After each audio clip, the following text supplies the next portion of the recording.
Hey! And with that, we'll start. I mean, I'm just flying up here because I'm Star-Lord, but... Hello, everyone, and welcome back to Lego... I have to think about the name of this game because it's very long and complicated. Lego Marvel Superheroes 2. I always want to call it Avengers, and it's not. With me, the Doctor.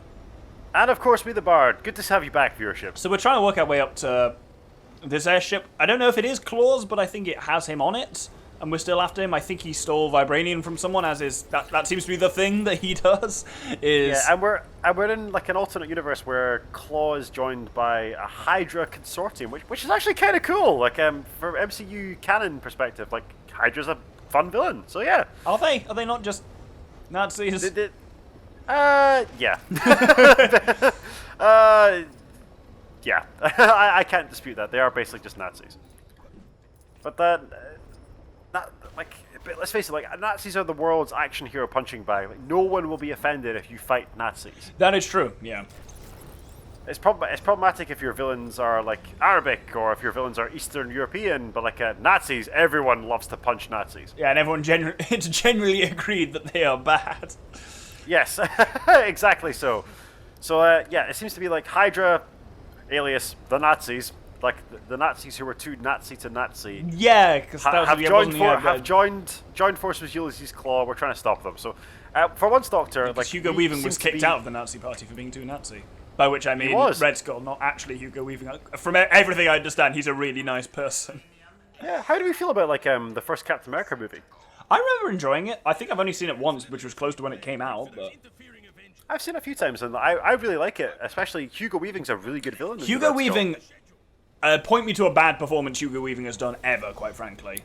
Hang on while I search none of them. Yeah, exactly. Like he's always entertaining. Like even like whatever you think of Agent Smith as a villain or something like that. Oh, insufficient vibranium. We need vibranium. Okay. Yeah, so like that's okay. Mission.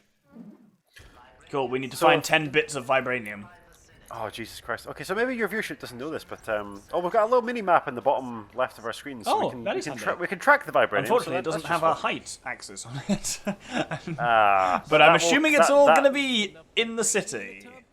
That'll complicate things. While we search for this boring side quest, this fetch quest, Hugo Weaving was actually V in V for Vendetta, another brilliant comic book film. Yes and no. Do you not like V for Vendetta? No, sorry, the yes and no was whether it's him or not. A lot of the scenes are not him physically, because it was filmed... A lot of V for Vendetta was filmed with a previous actor in the role. But then when when it was revealed to that previous actor that his face would never come off, he pulled out of it, and so Hugo Weaving came and did the voice, and did do a lot of the physical scenes, but a lot of the shots in that film are still not him. Oh, cool. I think it's about 50-50. His voice is still incredible, but I feel bad for that poor actor, whoever he was. Yeah. No, he has got a great voice. Have you watched, I was thinking about recently, have you ever watched a film called Priscilla, Queen of the Desert? The drag queen movie? Yeah, with Hugo Weaving. I did know he was in it, but like I knew it was the drag queen movie. Good for him. Obviously, drag is like a huge phenomenon now. Yeah, he's a drag queen in it. Bloody Terrence Stamp is in it as a full-on like trans woman. Okay. Which is an experience like that's fascinating for just like an actor with the gravitas of Terrence Stamp playing like that kind of and in all credit to him, he fucking nails it. We've yet to see a transgender superhero. I mean, if you know of one, please do tell us. But like, I for all my reasonable knowledge of comic books, I don't know of a transgender superhero. Maybe there is one. If there is, tell us in the comments, viewership. Yeah, I was going to say you would assume there is one, but perhaps not. Possibly not. I don't know of one. Maybe there is, but tell us in the comments if you know of a transgender superhero. That feels like a thing that should exist by now. You'd think so, wouldn't you? It being 2021 and all. Yeah. I mean, there are shape changer superheroes. I feel like that's importantly different, though. Yeah, that's not an identity choice so much as a power. Yeah. That was insensitive and stupid of me to say. Yeah. There you go. Even at this level of drunkenness, we can still maintain like some level of social decorum. Yeah, found any vibranium yet? Have you found no. I mean, I found a sweet Hydra umbrella, but oh no, there it goes. I think we should be making more use of the vehicles. That seems to be like how to get around faster in this vast city. Good God. Yeah. Something we're discovering in these games viewership is that these environments are huge and so detailed, but like it doesn't actually enhance anyone's enjoyment of playing these games. It's just they're so huge. It's like I'm sure that somebody really got their money's worth out of this, but good God. Yeah, it makes a lot of it feel aimless. Yeah, these are of course the Doctor and I's thoughts. Maybe like you as viewers are enjoying watching us like explore these landscapes. How do I know? Regardless, sorry. Tell us in the comments, viewership. Tell us in the comments, viewership. Like, are you enjoying these huge landscapes? Maybe this is very cinematic and cool for you. Let us know in the comments if you're enjoying them or not, or what you think. The Doctor and I lukewarm to them. Maybe you feel differently. And Sprite, hopefully, while the bard was saying that impassioned bit, you can just cut out me going as I try and figure out how to fly this ship.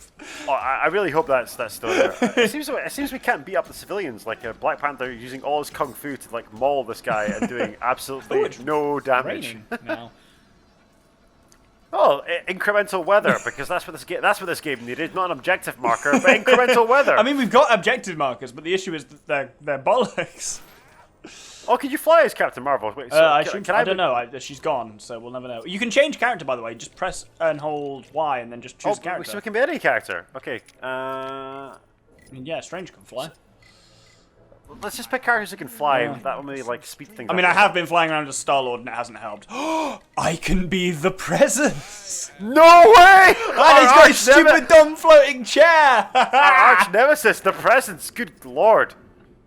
And we are back, viewership of the Infamous Gentleman. Like a brief break, and now we are resuming and hopefully revitalized. The Doctor now, of course, playing as the arch nemesis, the Presence. Space C-3PO. Space C-3PO. An interesting question, Doctor, as we like kind of pad out this not most interesting content, maybe interesting for the viewership, but your favorite MCU movie and why? Let's have a chat about that while we're doing this. I honestly think Black Panther would be up there. Oh really? I really like it both as a bit of commentary and stuff like that. It's the only superhero film I've ever got my parents to both watch and enjoy. Oh really? Wow. Like, okay, my parents. I mean, my mum. My dad didn't. I think he slept through most of it, but my mum watched it. Partly because there's a lot of very attractive black men in it, and she has a I won't comment on that. yeah, no.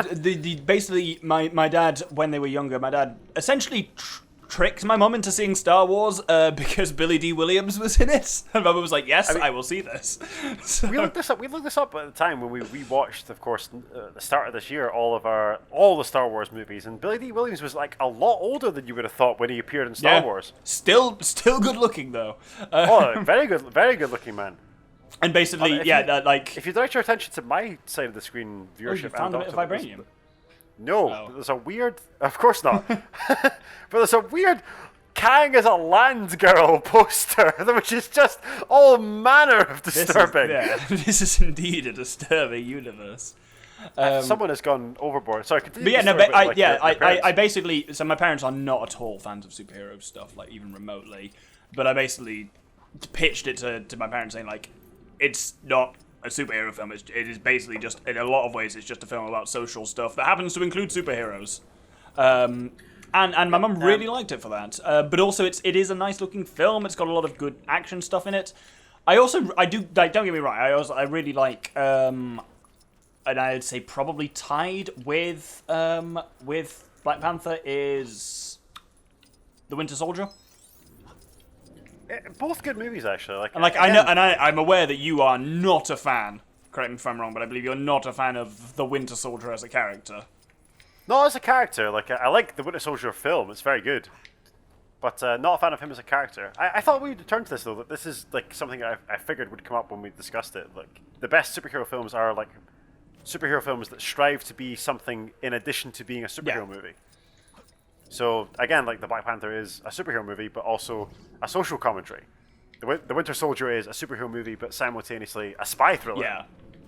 Well, I guess, the overarching point, I suppose, then is there any meaningfulness to the label of a superhero movie, other than a genre in the sense of, like, a black and white movie, or something like that, if you get what I mean? I don't think anymore. I think like the genre is now so advanced and so nuanced that like superhero movie can mean anything. Yeah. Especially because like more and more creative directors are doing more and more. Like it tells you things with the something genre. very vague about some of the overarching tropes it might rely on, but other than that, encoding something as a superhero film doesn't actually mean a lot anymore. Yeah, correct.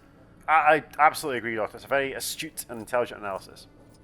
I've also learned something about our current predicament. Yep. So, like, it seems to be like the larger the icons are on our little mini map, I think the closer we are to finding them. But this might take some time. So you found one. Viewership. You got one. I found two. I know you found another one. Sorry.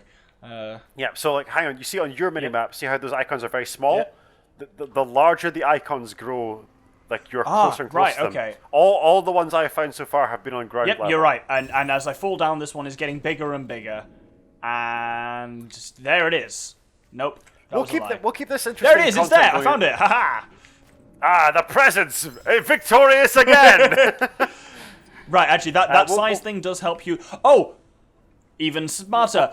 Do you see how they've got arrows underneath them? Yep, little white very arrows that small tell arrows. you how far above and below you they are. Brilliant. Nice and simple. Viewership, we'll do our very best to sustain this excellent and hilarious content, but we might have to cut some of our search for this. This might take a while, but we'll do our very best to keep you entertained while we do it. The very fortunate editor of this series, whoever it happens to be, possibly me, possibly the sprite, can turn this again into some kind of a trimmed montage. I think there must be some kind of sewers down here. Oh no. Yeah, I can't find my way into the sewers either, but Yeah. maybe we'll come back to those. Well, there's some like Hydra grates. For my money, my favorite installment of the MCU might be Guardians of the Galaxy Volume 2. It's bold of you to be so wrong. Right, go on. The scene where Quill, like, I get that it's cliched, I get that it's like a very typical hero's journey, but when Quill confronts those daddy issues, when, like, Fleetwood Mac's The Chain fires up and he becomes a giant Pac-Man, it's everything a Guardians of the Galaxy movie should be or ought to be. I've seen that film, and the various things you mentioned there, I have no memory of whatsoever, which is perhaps tells us something.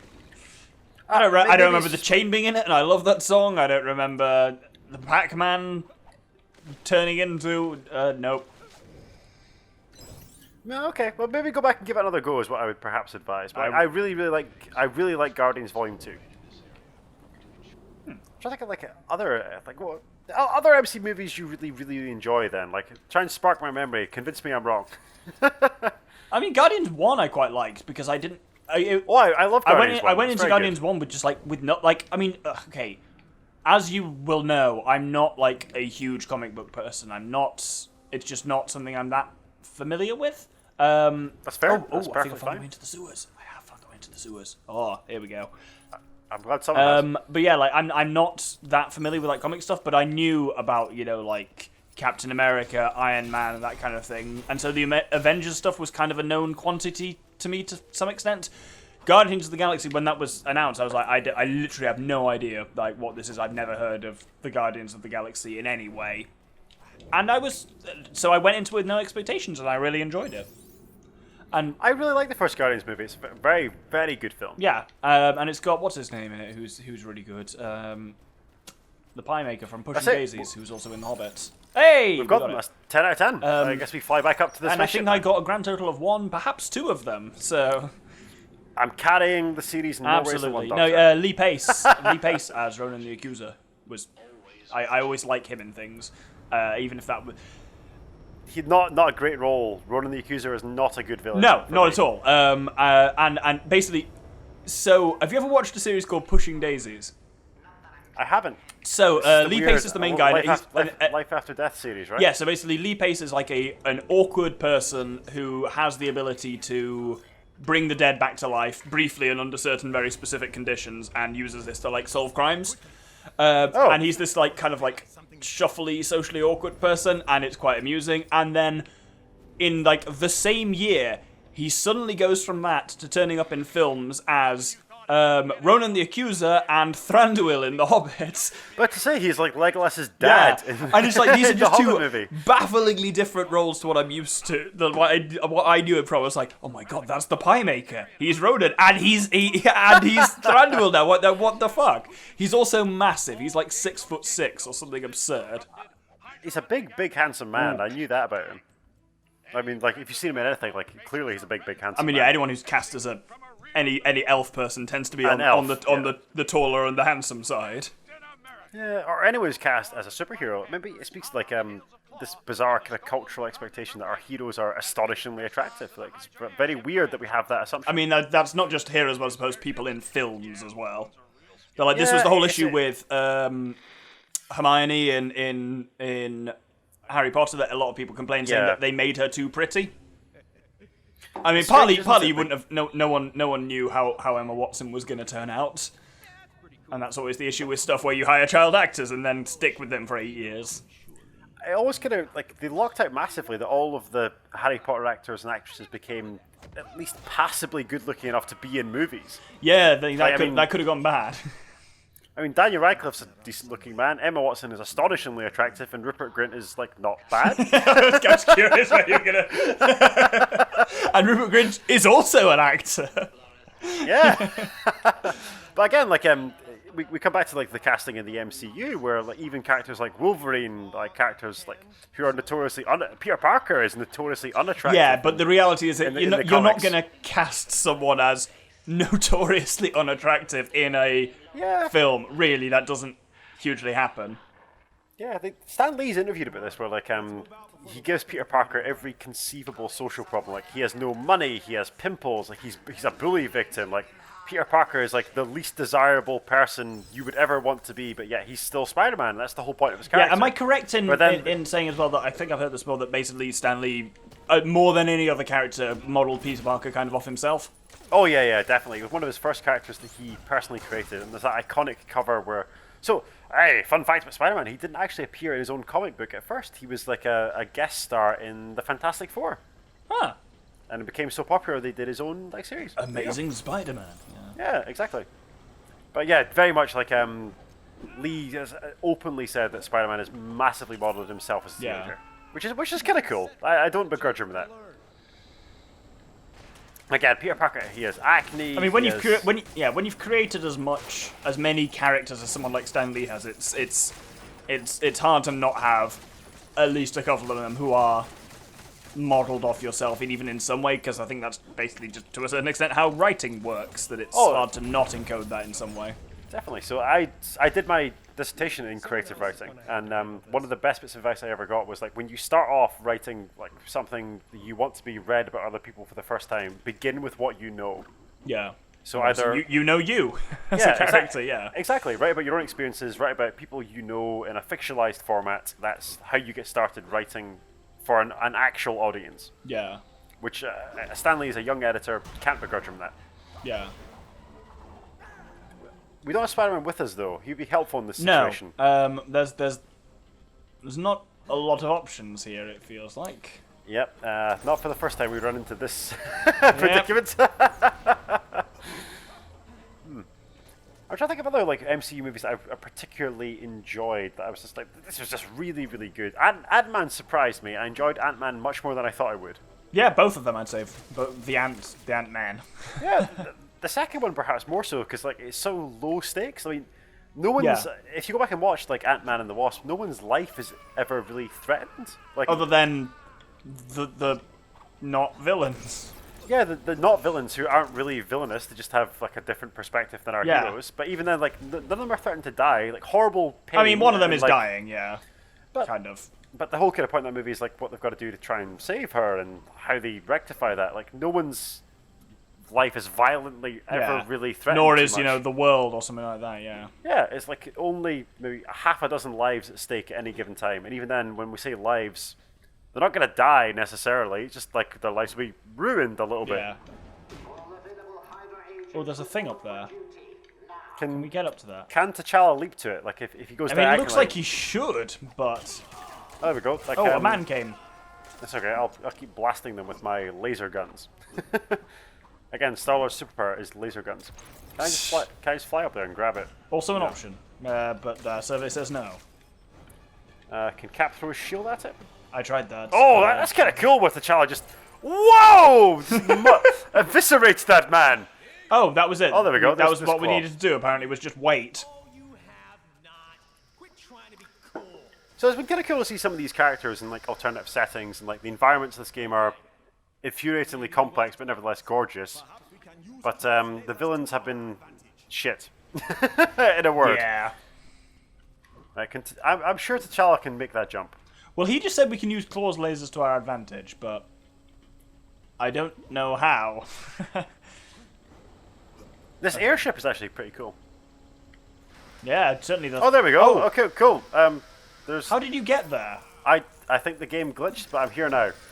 Cool. How does that help us? Oh, you're back. Oh. Oh, did you grab that? It looked like you grabbed that. There we yeah, go. there Hey, you go. I And now fixed I can it. wall jump. Yeah, there we go. Prince of Persia. Yeah, exactly, yes. Prince of awesome. Oh, Captain America can slide around the shield. Okay, is this Yeah. like Captain? Is that a Captain America Press thing the where left stick and it's offering us some information. Oh no, you're trying to laser things. Oh, yeah. I can defy them. Oh, from laser that destroying- gold onto the right, because gold can only be lasered by lasers. Because that's Okay. Iron Man. Iron Man's thing is laser and gold.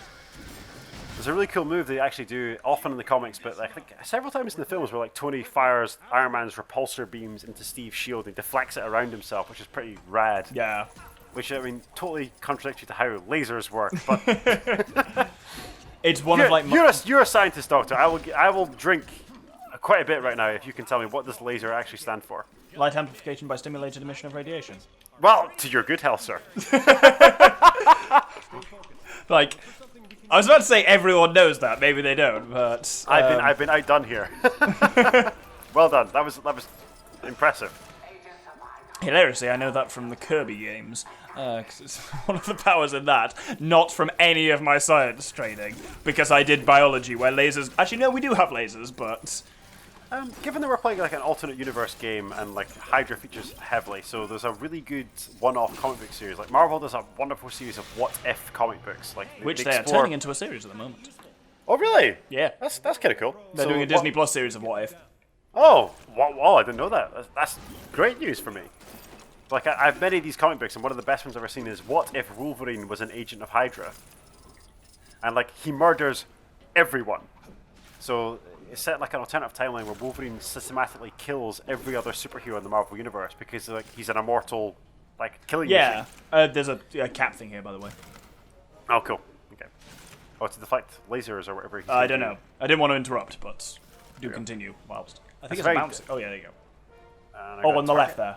Hold Oh, X. I see the nipples. Whoppa! Yeah. There we go. Cap I didn't want to smashes. say it, but yes. Cap smash. Fire Oh. the giant boob nipple gun. Did I get the second one? No, I didn't. Yeah, you did.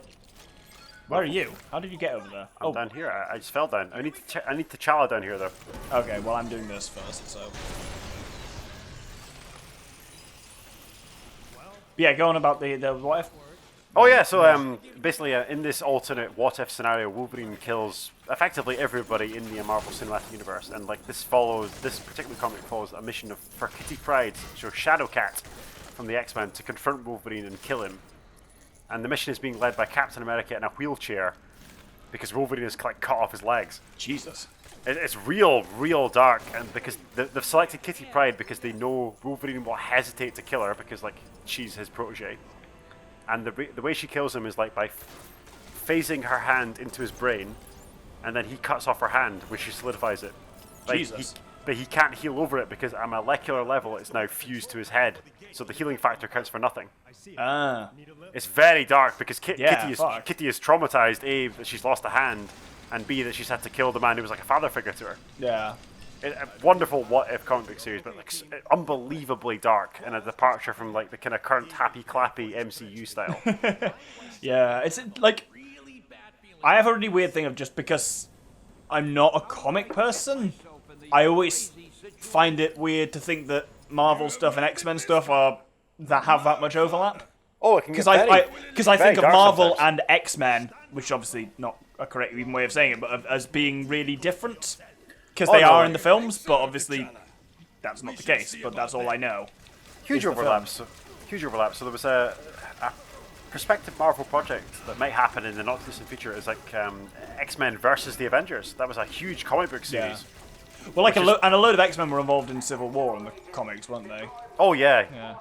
Well, sort of. The X-Men mostly stay out of the Civil War for reasons. Basically because there were too many people involved already. But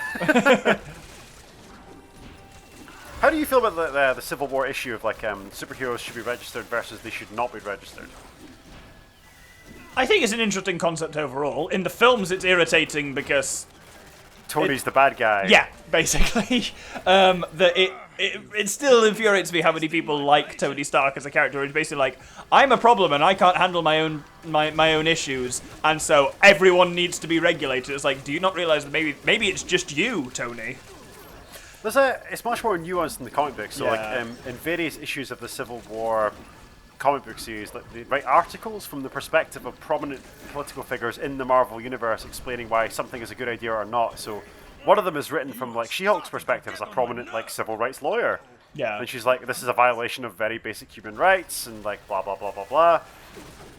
And I mean, yeah, it feeds into the very similar kind of concepts like the Mutant Registration Act and all that kind of stuff of basically like exactly playing off individual liberties against people's right to know about this kind of stuff.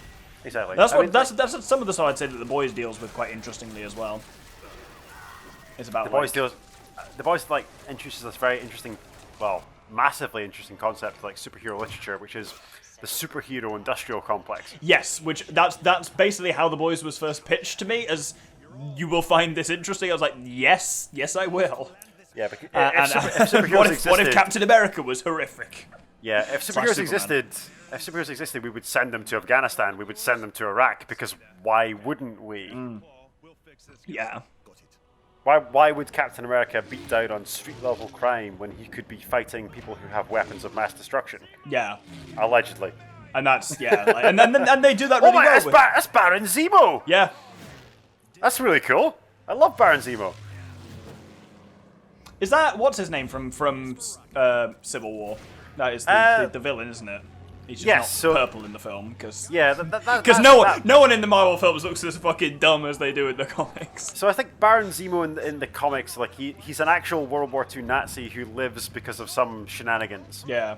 And continues doing his thing in the 21st century. Oh shit ass! What the fucking?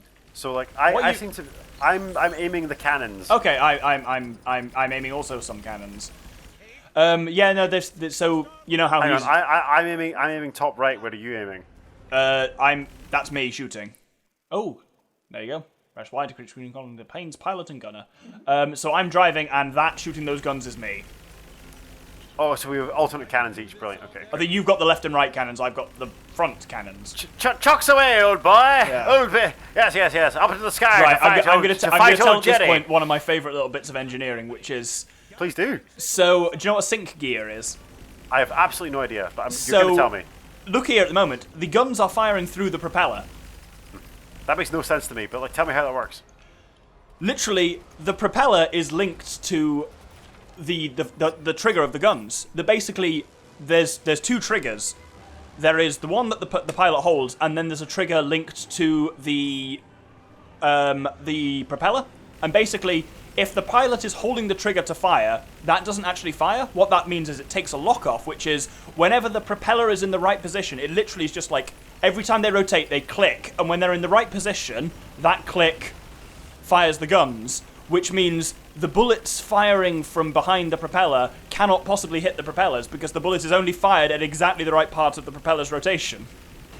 That's incredible. And they had that technology in 1940. Yep. What, 1942? Earlier, that was like First World War had sync gears. That's incredible. They had that. But it's essentially just a kind of clockwork system. It's really cool. But it basically means when you pull the trigger, you're not actually making it fire when you press the trigger. You're saying fire when it's safe through the propellers, and as such, you literally can't hit the propeller with the guns pointing forwards.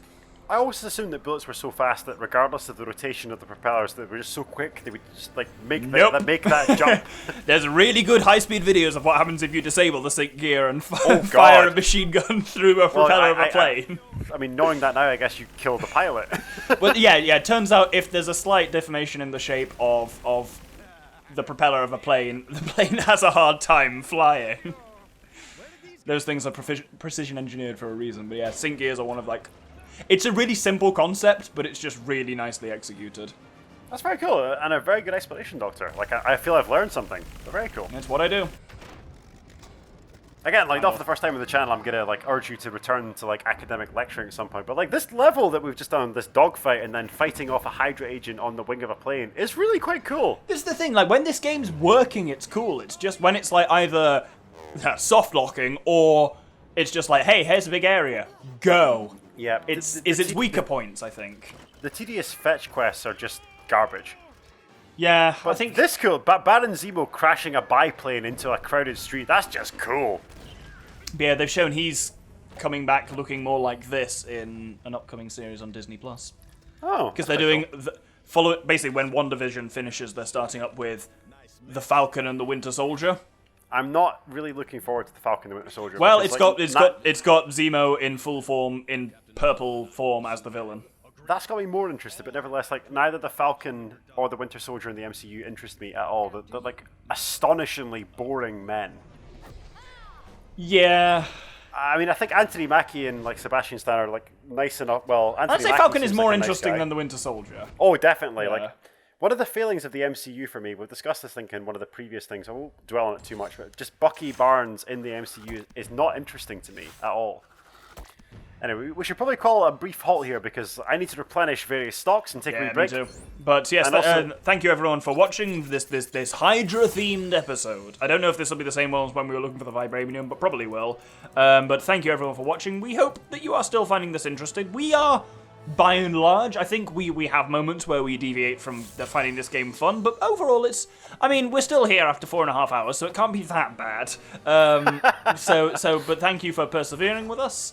We've unlocked Baron Zemo, and Jesus Christ, there's a lot of characters. Holy fuck. Yeah, we should do like a call to action at this point as well, folks. So tell us, how are you enjoying the series so far? Post up in the comments. Again, if you are enjoying the series and you've got friends who like the MCU, share this with them because we want it to reach as many people as possible. But we're going to call a brief break, and I'll tag the Doctor back in. Oh good, we've unlocked Claw as well. Excellent. Oh, I hope we can play as him.